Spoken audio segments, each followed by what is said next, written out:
बहुत समय पहले की बात है। एक छोटे से गांव में एक रामू नाम का लकड़हारा रहता था।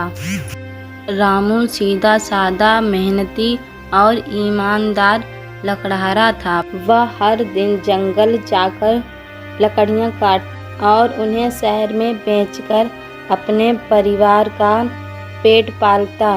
उसकी एक पत्नी और एक छोटा बेटा था। जीवन कठिन था लेकिन शांति से कट रहा था। रामू का सबसे अच्छा दोस्त था श्यामू, जो उसी गांव में रहता था लेकिन थोड़ा अलग था। थोड़ा अलग स्वभाव का था, चालाक, थोड़ा चतुर और कई बार लालच में पड़ जाने वाला। एक दिन दोनों जंगल में लकड़ी काट रहे थे। तभी उन्हें एक पेड़ के नीचे कुछ चमकती हुई चीज दिखाई दी। श्यामू बोला, अरे रामू, देख ना, वो क्या चमक रहा है पेड़ के नीचे। दोनों दौड़ते हुए उस पेड़ के पास गए और देखा वो एक सोने की कुल्हाड़ी थी। ओ, ये तो किसी की कीमती कुल्हाड़ी है। लगता है ये किसी व्यक्ति की कुल्हाड़ी रह गई है।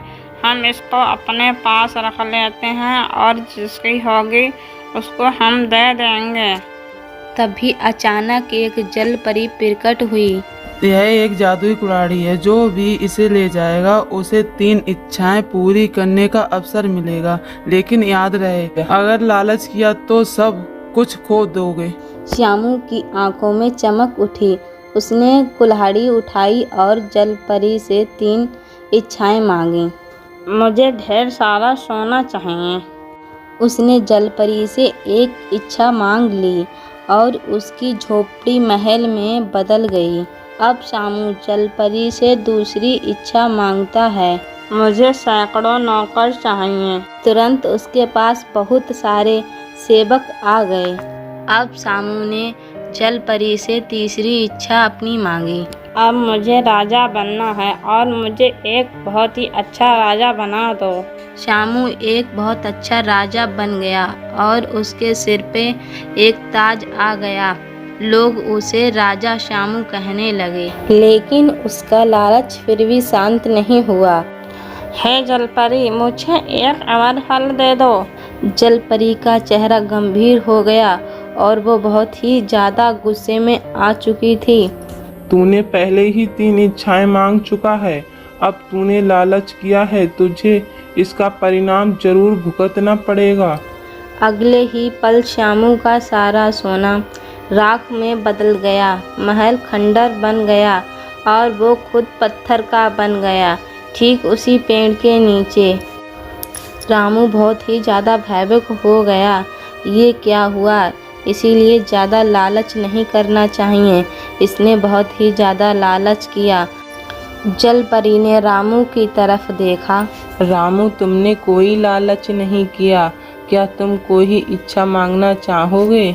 मुझे बस इतना चाहिए, मेरा परिवार खुश रहे और सुरक्षित रहे, हमेशा अच्छे से रहे। तुम्हारे जैसा इंसान को आशीर्वाद देना मुझे खुशी देता है। रामू के घर में सुख शांति आ गई। उसका बेटा बड़ा होकर पढ़ लिख कर डॉक्टर बन गया और गांव में मुफ्त इलाज करता था। रामू ने कभी उस पेड़ के पास दोबारा कदम नहीं रखा। 500 साल बीत गए, समय बदल गया, टेक्नोलॉजी आई, लेकिन उस जंगल का वह पेड़ आज भी वहीं खड़ा था और उसके नीचे अभी भी एक पत्थर की मूर्ति रखी थी श्यामू की। अब एक नया युवक अर्जुन उस जंगल में आया। वह एक यूट्यूबर था जो यूट्यूब पर इधर उधर की वीडियो डालता था, अच्छी अच्छी कहानियाँ भी डालता था, चीज़ों को खोजता था। अर्जुन ने गांव वालों से श्यामू की कहानी सुनी थी और वह उसका वीडियो बनाना चाहता था। दोस्तों, आज मैं आपको दिखाने जा रहा हूँ वो जादुई पेड़ जहाँ 500 साल पहले एक लालची इंसान पत्थर बन गया था। अर्जुन पेड़ के पास पहुंचा और तभी अचानक से पत्थर की मूर्ति में दरारें पड़ने लगीं और एक तेज रोशनी के साथ शामू फिर से जीवित हो गया। मैं अभी भी जीवित हूँ। इतने साल बीत गए। आप कौन हो? आप तो मूर्ति थे, अब इंसान कैसे बन गए? शामू ने सब कुछ बताया और जैसे ही उसने फिर से सोने की कुल्हाड़ी उठाई, जल परी फिर से प्रकट हुई। तू अभी तक सुधरा नहीं। इतने वर्षों तक पत्थर रहा, फिर भी सीख नहीं मिली तुझे? शामू उदास हुआ बहुत ज्यादा और वो रोने लगा।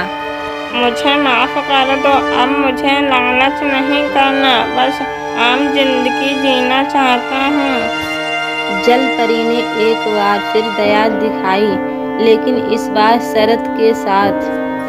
अगर तुम एक साल तक ईमानदारी से काम करोगे बिना किसी लालच के, तभी तुम्हारा जीवन सफल हो पाएगा, वरना फिर से पत्थर बन जाओगे, इस बार हमेशा के लिए।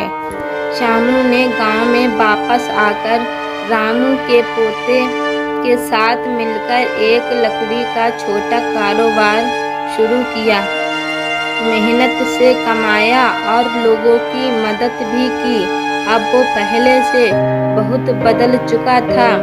एक साल बाद जल परी फिर से आई और श्यामू को आशीर्वाद देकर गायब हो गई। अर्जुन ने यह पूरी कहानी YouTube पर पोस्ट की और वीडियो वायरल हो गई और इस तरह लालची लकड़हारा 500 बरस बाद भी सीख गया कि मेहनत और संतोष ही सच्चा धन है। इसीलिए कहता हूँ, लालच नहीं करना। अगर लालच करोगे तो उल्टे फंसोगे, ईमानदारी से कमाओगे तो सुरक्षित रहोगे। दोस्तों, वीडियो अगर हमारा अच्छा लगा हो तो लाइक और कमेंट, चैनल को सब्सक्राइब कर लेना। Bye bye, Tata.